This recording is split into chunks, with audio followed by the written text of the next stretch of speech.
En esta segunda parte verificamos la diferencia entre las bacterias rugosas y lisas.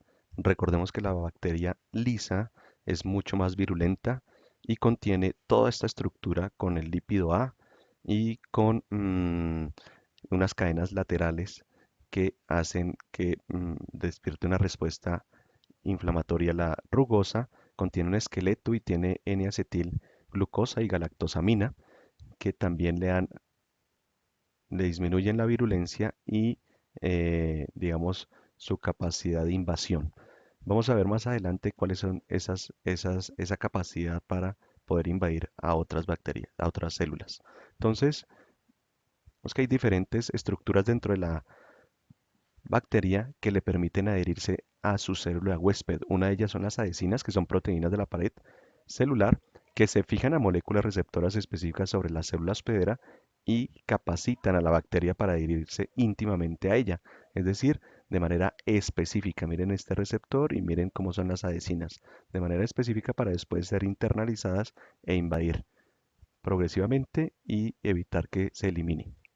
Otra estructura son los pilis, que son proyecciones moleculares parecidas a pelos, están compuestos por moléculas de proteínas llamadas pilina y hay dos tipos principalmente. La común y la sexual. La sexual es por donde pasa o se une con otro pili de otra bacteria y por allí pasa material genético y casi siempre se transmiten la resistencia bacteriana.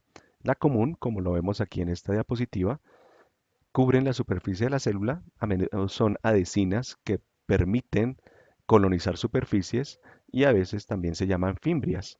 Un ejemplo, lo vemos acá, cómo están las pilinas que se unen a su o adhesinas, pilinas, adhesinas que se unen a su receptor específico, en este caso manosa vacío ciálico, y otras adhesinas son proteínas ligadores de fibronectina o filamentos de hemoaglutinina o cápsulas o slime. Lo vamos a ver más adelante. Aquí hay un ejemplo de la E. coli, que es una de las principales bacterias que invaden el tracto gastrointestinal, producen sepsis de origen abdominal o sepsis de origen urinario. Entonces vemos aquí las proyecciones, estas micrografías muy bonitas donde se unen al epitelio, en este caso el uropitelio, que es un epitelio pseudoestratificado ciliado. Y vemos aquí la representación del extremo adhesivo de ese pili con su célula hospedera. Otras estructuras que le dan funciones de adherencia, pero también de evasión a la fagocitosis, es decir, impiden la respuesta inmune, son la cápsula.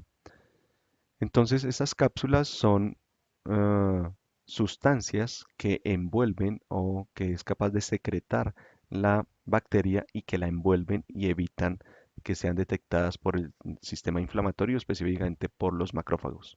Cuando son cultivadas sobre medios sólidos, las bacterias capsuladas dan lugar a colonias lisas, a menudo mucoides.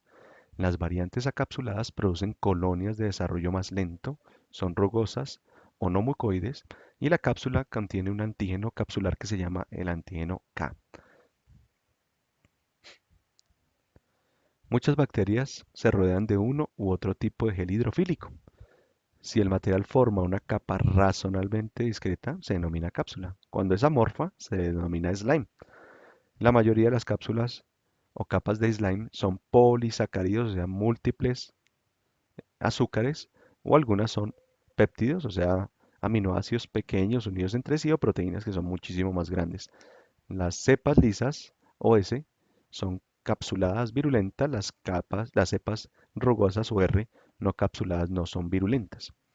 Pero en general, cuando nosotros hacemos una tinción, miramos cómo hay una bacteria y cómo se forma una cápsula alrededor de ella, como lo vemos acá, y eso impide la fagocitosis. Las estrategias para evadir precisamente el sistema inmunológico está la cápsula externa, que contiene proteasas específicas o inmunoglobulinasas A, peptidasas C5b, que destruyen inmunoglobulina A o destruyen el complemento. Modificación de la estructura del antígeno del lipopolisacárido.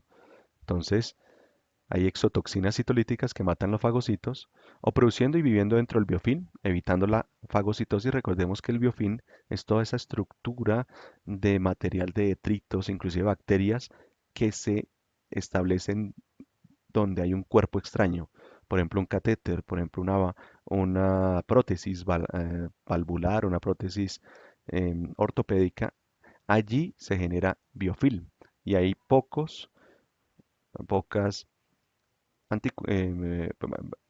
antibacterianos en general o antibióticos que penetran al biofilm, uniendo antígenos del hospedero a la superficie celular, específicamente proteína A y G, con el receptor de la fracción cristalizable de las inmunoglobulinas, y esto genera supervivencia dentro de los fagocitos, o produciendo producción de proteasas no específicas con invasión no fagocitaria de las células. Todos estos son estrategias para invadir o para evadir el sistema inmunológico. Otras, por ejemplo, está dentro de la médula ósea, los vasos inflamados o dentro de los tejidos o el mismo biofilm que les mencionaba en la diapositiva anterior. Esto inhibe la producción de fagocitos, inhibe la inflamación, inhibe la quimiotaxis, es decir, no se producen citoquinas, matan fagocitos, por ejemplo macrófagos, o lo inhiben o persisten dentro de los macrófagos una vez que los macrófagos capturan estas bacterias. ¿Qué proteínas extracelulares promueven la invasión? Entonces, una serie de proteasas, lipasas, o sea, proteasas, o sea, destruyen proteínas, las lipasas destruyen lípidos, las glucohidrolasas que destruyen esencialmente azúcares y las nucleasas. Y tenemos aquí todas estas colagenasas, neuraminidasas, lecitinasas, hemolicinas o coagulasa estafilocóxica. Todo esto que genera que haya invasión de la célula huésped de manera más rápida, más consistente y generan, por ejemplo, sangrado o generan una respuesta inflamatoria mayor. Aquí vemos diferentes bacterias, sobre todo el tracto digestivo, como la Shigella, la E. coli enteroinvasiva, la Salmonella, la Yersinia, la Listeria, que tienen invasinas, o el Streptococo, que tienen proteínas de superficie ligadoras a la colina, o la Neisseria, que producen infecciones, principalmente meningitis o la gonorrea, con proteínas I, o el Treponema, que genera sífilis con combinación de invasinas y motilina. Aquí hay diferentes toxinas bacterianas que son las que van a producir toda la respuesta inflamatoria. Unas se le llaman exotoxinas, son excretadas por las bacterias gram positivas y también por las gram negativas. Son proteínas, son inestables, muy antigénicas, o sea, la respuesta inflamatoria es mayor, muy tóxicas, producen toxoides, muy específicas también de cada una de estas bacterias, generan actividad enzimática y producen fiebre, o sea, actividad pirogénica. O endotoxinas, que hacen más parte de la pared celular en bacterias gram negativas. Un ejemplo es el lipopolisacárido. Son estables, poco antigénicas, generan toxicidad moderada, no producen toxoides, muy específicas, no tienen actividad enzimática y ocasionalmente producen fiebre, es decir, esas endotoxinas no producen tanta respuesta inflamatoria como las exotoxinas. Y en general podemos dividir las bacterias de acuerdo con la atención en gram negativas o gram positivas. Vamos a ver los gram positivos, los principales desde el punto de vista clínico que producen diferentes infecciones y pueden generar sepsis severa y shock séptico, son los cocos. Y dentro de estos cocos está el género estafilococo, el género streptococo y el enterococo. Dentro del estafilococo, como vemos aquí, son cocos gram positivos en forma de racimo, el estafilococo aureus. Los streptococos en forma de cadena. Los principales son el Streptococcus pneumoniae, que es del grupo A, o del grupo B, beta hemolítico, del grupo beta hemolítico del grupo A, el Streptococcus pyogenes. Y de los enterococos está el Enterococo fecalis y el Enterococo faecium, que producen diversas infecciones. Aquí están los factores de patogenicidad de esos cocos, donde tenemos una cápsula que inhibe la fagocitosis, como lo habíamos visto, una pared de peptidoglicano y ácido teicoico o lipoteicoico que permite la adherencia inespecífica y unas adhesinas específicas de proteínas de superficie que favorecen su unión a la célula huésped. Y aquí hay una serie de proteínas donde la proteína A, donde se une la inmunoglobulina G para tratar de inhibirla. Aquí están los factores de patogenicidad en donde se eliminan o son desde aquí, como podemos ver, todos estos factores están aquí adentro y posteriormente son,